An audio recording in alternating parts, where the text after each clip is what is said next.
Selamat datang di ruang Galung Sua. Jangan lupa like and subscribe serta tekan tombol lonceng untuk menjadi yang pertama nonton video berikutnya. Gen Z Talks, gua sukses tapi untuk apa? Rekening 2 digit, lemari isinya brand, feed IG rapi, kelihatannya estetik, tiap weekend nongkrong di tempat hits, kerjaan fleksibel, kelihatan produktif terus. Dari luar grafik hidup lo kelihatan naik, tapi ada satu pertanyaan jam 2 pagi yang gak pernah lo jadiin konten. Sebenarnya ujung dari ini semua tuh apa sih?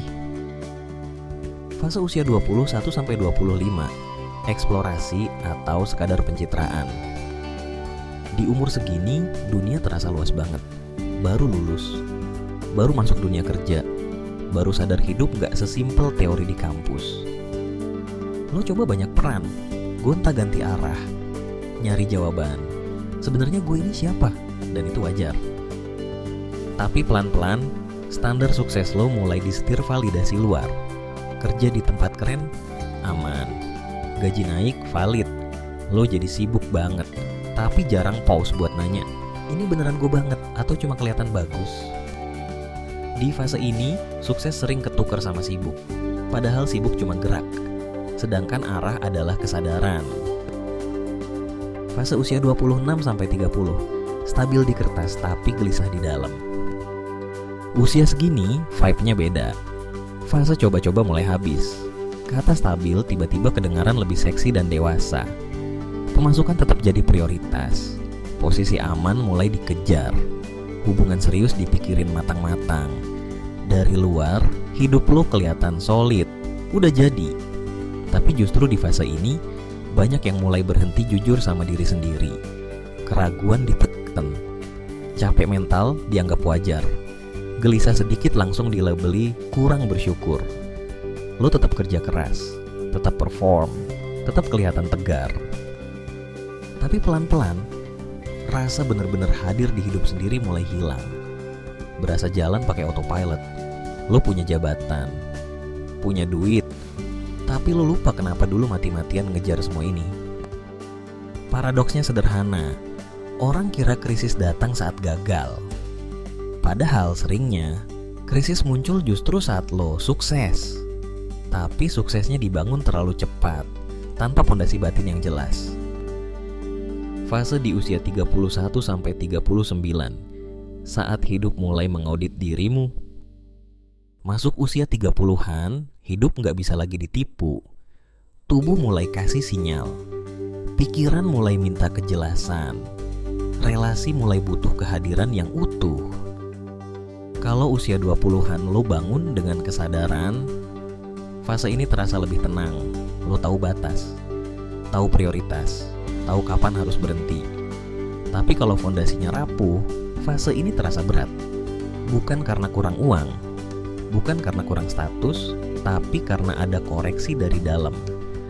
Banyak orang nyebut ini krisis usia, padahal sebenarnya itu cuma sistem hidup yang minta lo jujur. Perspektif filsafat, alat bukan tujuan. Ribuan tahun lalu, Aristoteles udah ngomongin konsep yang namanya eudaimonia. Intinya, hidup yang utuh, mekar, dan bermakna. Bukan cuma soal saldo tebal, bukan sekadar kelihatan sukses di mata orang, tapi hidup yang benar-benar selaras sama core value lo sendiri. Masalahnya, di umur 20-an ini kita sering ketukar. Uang itu alat, status itu alat, validasi itu alat. Tapi kita malah mati-matian melakukan itu semua, seolah-olah jadi endgame alias tujuan akhir.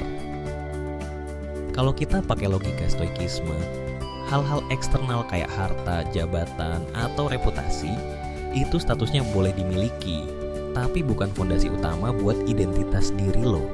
Kenapa? Karena begitu lo naruh harga diri dan kebahagiaan di atas sesuatu yang bisa hilang kapan saja, hidup lo jadi gampang goyah. Dan seringnya kita baru sadar soal ini setelah mentalnya keburu lelah duluan. Perspektif sains. Otak emang nggak didesain buat puas sama piala. Sekarang kita bedah pakai kacamata sains. Di psikologi ada yang namanya self-determination theory. Intinya, batin manusia tuh butuh 3 asupan gizi dasar. 1. Autonomi, rasa punya kendali penuh atas hidup lo sendiri. 2. Competence, rasa bertumbuh, ngerasa jago dan berkembang ngelakuin sesuatu. 3. Relatedness, koneksi yang beneran otentik sama orang lain, bukan cuma basa-basi networking. Masalahnya, kalau lo cuma habisan ngejar validasi dari luar, 3 kebutuhan inti ini malah kelaparan. Plot twist, lo terjebak klimaks semu. Plot twistnya di sini. Pencapaian yang lo kejar mati-matian itu sering cuma jadi klimaks semu. Otak manusia punya jebakan bawaan pabrik yang namanya hedonic adaptation. Lo ngerasa hype banget pas ngejar sesuatu. Deg-degannya dapet, ambisinya naik. Begitu dapat puncaknya, otak lo cepet banget move on. Naik gaji, senangnya meledak, tapi paling cuma sebulan. Beli barang branded yang lo incer lama, bangganya kerasa banget, tapi cuma beberapa hari. Habis klimaks sesaat itu lewat, semuanya balik biasa aja, normal lagi, hambar lagi. Lo balik ke baseline. Makanya kalau hidup lu cuman sibuk naikin standar gaya hidup tanpa ngebangun makna di dalam, lu bakal terus-terusan ngerasa kurang, walaupun digit di rekening lu nambah terus. Lu jadi kecanduan ngejar klimaks berikutnya. Ini bukan karena lu kurang bersyukur, bukan juga karena lu lemah mental, tapi karena hardware biologis lu memang nggak pernah dirancang buat ngerasa utuh cuma dari tepuk tangan orang lain. Bentuk sukses yang paling jarang dibicarakan. Sukses di usia 20-an bukan tentang seberapa cepat lo naik, tapi tentang seberapa kokoh fondasi yang lo bangun supaya lo gak runtuh di fase berikutnya. Kalau lo merasa capek padahal secara logika hidup lo baik-baik saja, itu bukan tanda gagal. Mungkin itu tanda lo mulai sadar. Dan mungkin kesadaran itulah bentuk sukses yang paling jarang dibicarakan. Kalau ini relate, tulis di kolom komentar. Di sana kita bisa rembukan bareng karena mungkin pertanyaan ini semua buat apa? Bukan tanda lo kehilangan arah, tapi tanda lo siap membangun yang lebih jelas dan aman. Untuk pembahasan yang lebih lengkap dan mendalam, silakan lanjut baca di galungsua.com.